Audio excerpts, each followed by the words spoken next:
안녕하세요. 슬기로운 스테이블 코인 생활입니다. 오늘은 청취자분께서 남겨주신 아주 흥미로운 질문 하나를 제대로 한번 파고들어 보려고 합니다. 저희가 이제 스테이블 코인의 결제 레일 이야기를 할 때마다 많은 분들이 가장 헷갈려 하시는 지점이 딱 있거든요. 네, 오늘 다룰 주제를 이해하시면요. 앞으로 이 스테이블 코인 시장의 판도가 어떻게 흘러갈지 예측하는데 굉장히 중요한, 뭐랄까, 나침반 같은 게 될 겁니다. 맞아요. 저희 눈길을 사로잡은 댓글이 바로 이거였습니다. 스테이블 코인의 결제 라인을 구축하고 있는 폴리곤은 XRP와 포지션이 어떻게 다른지 비교 분석도 재미있을 것 같습니다. 정말 좋은 질문을 주셨죠? 정말 핵심을 딱 꿰뚫는 질문이에요. 많은 분들이 궁금해 하시는데 사실 명쾌한 답을 찾기는 좀 어려운 부분이기도 하고요. 그렇죠. 이 질문이 왜 중요하냐면 이걸 그냥 단순히 폴리곤 대 XRP 누가 더 좋냐 이런 문제로 보면 본질을 놓치기 쉬워요. 맞습니다. 이걸 제대로 이해하면 누가 돈이고 누가 다리 역할을 하나 이런 표면적인 비교를 넘어서서 이 두 프로젝트가 결제 시장이라는 이 거대한 케이크에 어떤 조각을 노리는지 그리고 각자 어떤 층, 그러니까 레이어에서 움직이고 있는지를 아주 입체적으로 볼 수 있게 됩니다. 자, 그럼 이 복잡하게 얽힌 구도를 한번 제대로 풀어볼까요? 좋습니다. 그럼 가장 중요한 핵심부터 딱 말씀드리고 시작할게요. 이 구도를 가장 쉽게 이해하는 방법은 역할을 세 가지로 나누는 거예요. 첫째, 스테이블 코인은 그 자체로 디지털 현금, 그러니까 가치를 담는 그릇이고요. 둘째, 폴리곤은 그 디지털 현금이 실제로 오고 가는 결제 레일, 다시 말해서 고속도로를 까는 역할을 합니다. 아, 고속도로. 네. 그리고 마지막으로 XRP는 서로 다른 통화나 국가의 경계를 넘나들 때 필요한 유동성을 공급하는 브릿지, 즉 환승 통로나 다리의 성격이 아주 강합니다. 아, 그 비유가 확실히 와닿네요. 스테이블 코인은 가치 그 자체고, 폴리곤은 그 가치가 쌩쌩 달리는 길, 그리고 XRP는 다른 길로 건너갈 때 필요한 다리다. 그런데 많은 사람들이 이 둘을 그냥 경쟁자로만 보는데 왜 그렇게 층을 나눠서 보는 게 중요한 건가요? 바로 그 지점이 오늘 논의의 핵심이에요. 폴리곤하고 XRP는 어떤 면에서는 경쟁을 하죠. 하지만 근본적으로는 하나의 결제 과정 안에서 서로 다른 층의 역할을 맡고 있다. 이렇게 이해하는 게 훨씬 정확하거든요. 물론 현실 비즈니스에서는 서로 영역을 넘나들기도 하지만요. 시작점하고 핵심 정체성은 명확히 다르다는 거죠. 서로 다른 층의 역할이라는 개념. 이게 정말 흥미롭네요. 그럼 이 결제 시스템을 층, 즉 레이어라는 개념으로 나눠서 본다면 구체적으로 어떻게 구성되는지 설명해 주실 수 있을까요? 그래야 이 둘의 위치가 더 명확해질 것 같아요. 아주 좋은 접근이에요. 결제 시스템을 레이어로 놔두면 전체 그림이 훨씬 선명해져요. 보통 4개의 레이어로 나눠볼 수 있습니다. 첫 번째는 머니, 즉 가치와 화폐의 층이에요. 가치를 담는 그릇 그 자체죠. 우리가 흔히 쓰는 USDC, USDT 같은 스테이블 코인이나 리플이 발행하려는 RLUSD 이런 게 전부 이 첫 번째 층에 해당해요. 말 그대로 그냥 돈 그 자체를 말하는 층이군요. 맞아요. 두 번째 레이어는 레일, 전송 및 정산 네트워크 층입니다. 돈이 실제로 움직이는 길, 그 인프라를 말하는 거죠.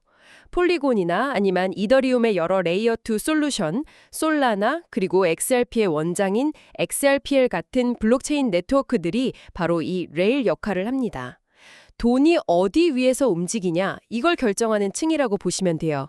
그럼 돈과 길이 있고 그 다음은 뭔가요? 세 번째가 바로 리퀴디티 FX, 즉 유동성과 외환 교환의 층입니다. 예를 들어서 미국 달러 스테이블 코인을 한국 원화로 바꿔야 할 때 이 교환이 즉각적으로 이루어지도록 유동성을 공급하는 역할이죠. 바로 이 지점에서 XRP 같은 브릿지 자산이나 전문 마켓 메이커들이 활약하게 되는 거예요. 서로 다른 돈을 바꿔줄 때 생기는 그 마찰을 줄여주는 핵심적인 층입니다. 아, 그래서 XRP를 브릿지라고 부르는 거군요. 그럼 마지막 네 번째 레이어는 뭔가요? 마지막은 Compliance Orchestration, 규제 준수와 운영의 층입니다. 실제 결제가 원활하고 또 합법적으로 이루어지게 하는 모든 지원 시스템을 포함해요.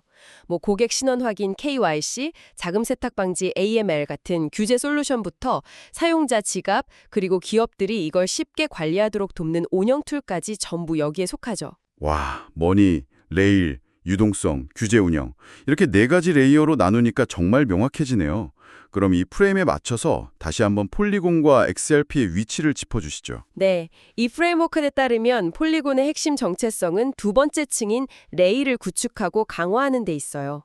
반면에 XRP는 처음부터 세 번째 층인 브릿지, 그러니까 유동성 공급을 핵심 정체성으로 삼고 발전해왔죠. 시작점과 지향점이 명확히 다른 겁니다. 알겠습니다. 그럼 이제 하나씩 더 깊이 들어가 보죠. 먼저 폴리곤이 구축하는 그 결제 레일이라는 게 정확히 뭘 의미하는 건가요? 아우토반을 깐다고 하셨는데 구체적으로 어떤 일을 하는 거죠? 폴리곤의 포지션을 이해할 때 가장 중요한 포인트는요.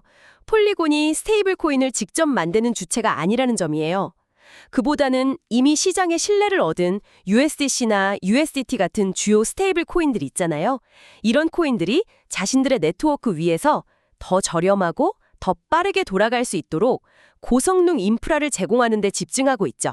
아, 그러니까 폴리곤은 자동차, 즉 스테이블 코인을 만드는 회사가 아니고 그 자동차들이 막힘없이 쌩쌩 달릴 수 있는 초고속 아우토반을 까는 회사에 가깝다. 이런 말씀이시군요. 정확한 비유예요. 그 대표적인 예가 바로 USDC의 네이티브 발행을 지원하는 겁니다. 이게 결제 레일 관점에서 아주 중요한 의미가 있어요.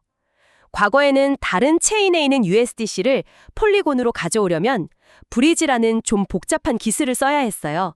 이걸 브리지형 USDC라고 부르는데 구조가 복잡해서 잠재적인 보안 위험도 있었죠. 그렇죠. 브릿지 해킹 사고가 많았죠. 네. 하지만 네이티브 발행은 USDC 발행사인 서클이 폴리곤 네트워크 위에서 직접 USDC를 발행하고 상환하는 구조예요. 잠깐만요. 사용자 입장에서는 그냥 똑같은 USDC 아닌가요? 브릿지형이든 네이티브든 무슨 차이가 있길래 그게 결제 레일의 신뢰도에 그렇게 결정적인 영향을 미치는 거죠? 신뢰도와 안정성에서 정말 하늘과 땅 차이입니다. 브릿지형은 A체인의 자산을 담보로 잡고 B체인에서 껍데기 토큰을 발행하는 식이라서 만약에 브릿지가 해킹당하면 껍데기 토큰의 가치가 순식간에 0이 될 수 있어요. 하지만 네이티브 발행은 발행 주체가 직접 보증하는 거라 발행 상환 유통의 신뢰 구조가 훨씬 단순하고 강력해져요. 결제 시스템에서 신뢰는 가장 중요한 자산이잖아요. 그래서 안정적인 결제 레일이 되려면 신뢰할 수 있는 돈이 직접 발행되는 네이티브 지원이 필수적인 겁니다. 아, 이해했어요. 결국 신뢰할 수 있는 돈이 안전하게 달릴 수 있는 길을 만들어주는 거군요. 최근 폴리곤의 다른 움직임도 이런 방향성과 관련이 있나요? 그럼요. 최근 폴리곤이 발표한 오픈 머니 스택이라는 프레임워크도 정확히 같은 맥락이에요. 이건 단순히 레일만 제공하고 끝나는 게 아니라 그 위에 지갑, 컴플라이언스 솔루션, 운영 툴까지 싹 묶어서 하나의 통합된 결제 패키지 형태로 제공하려는 시도거든요. 개발사나 기업들이 폴리곤 위에서 결제 서비스를 훨씬 더 쉽고 빠르게 만들 수 있도록 돕겠다는 거죠. 단순히 도로만 까는 게 아니라 도로 표지판, 신호등, 휴게소까지 한 번에 다 만들어주겠다. 이런 전략이네요.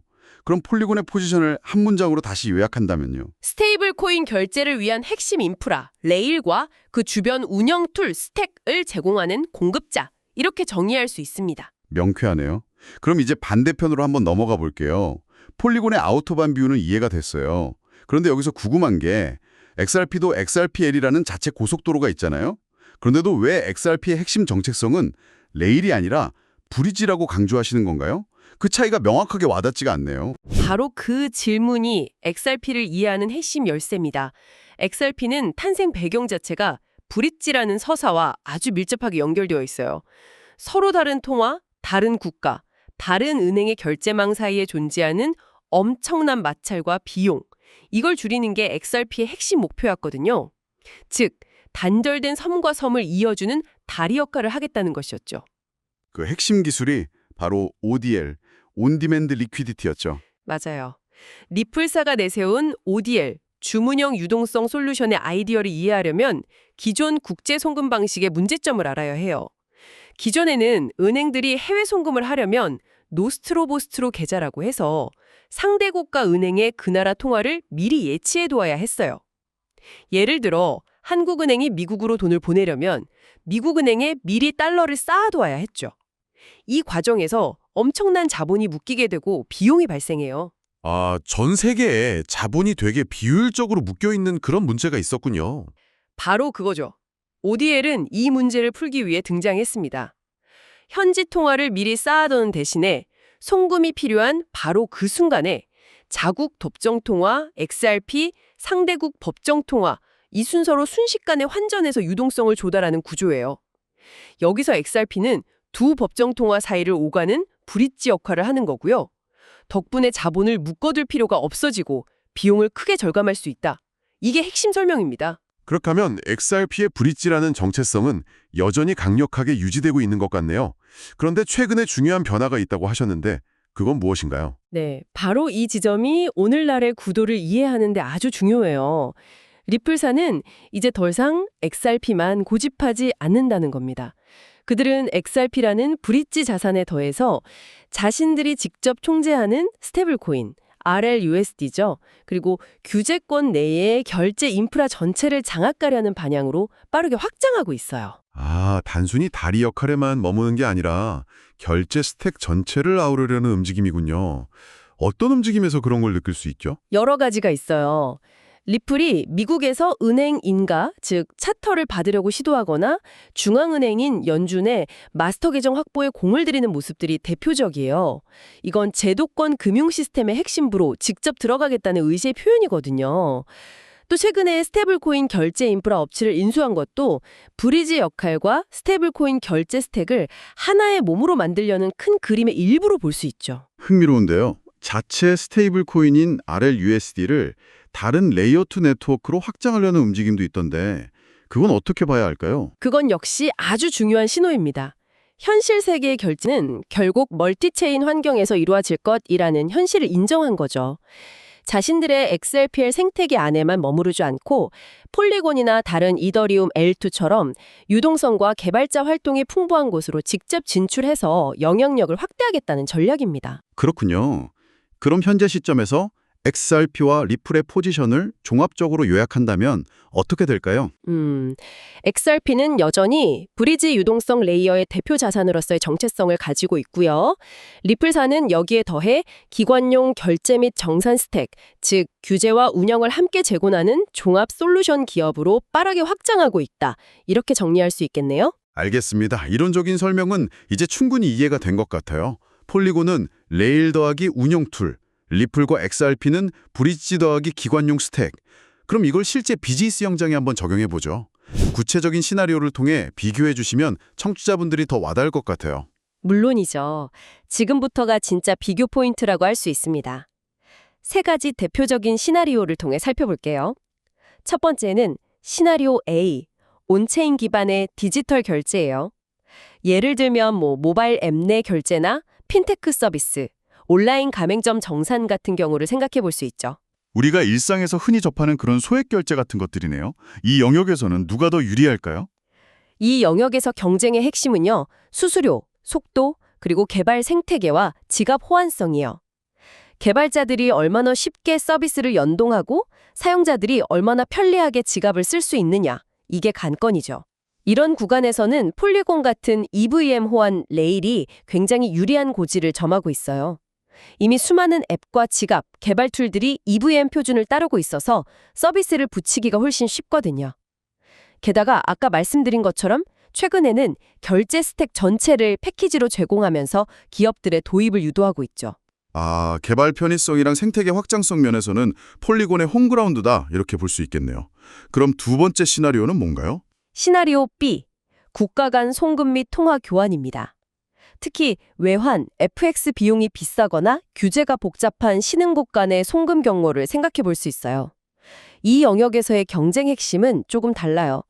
수수료나 속도도 중요하지만 그보다 더 중요한 건 깊은 유동성, 낮은 환전 비용, 그리고 각국 규제 당국 및 금융 파트너와의 네트워크입니다. 이 영역이야말로 XRP가 처음부터 목표로 했던 바로 그 시장이군요. 정확해요. 바로 이 지점에서 XRP의 브릿지 서사가 여전히 강력한 힘을 발휘합니다. 서로 다른 두 통화를 직접 교환하는 시장이 없을 때 XRP를 중간 매개체로 활용해서 유동성을 만들어내는 아이디어는 이 시장에서 아주 설득력이 있죠. 리플이 수년간 전 세계 금융기관들과 쌓아온 파트너십 네트워크도 무시할 수 없는 자산이고요. 마지막 시나리오도 궁금합니다. 시나리오 C, 기관급 정산입니다. 이건 단순히 돈을 보내는 차원을 넘어서요.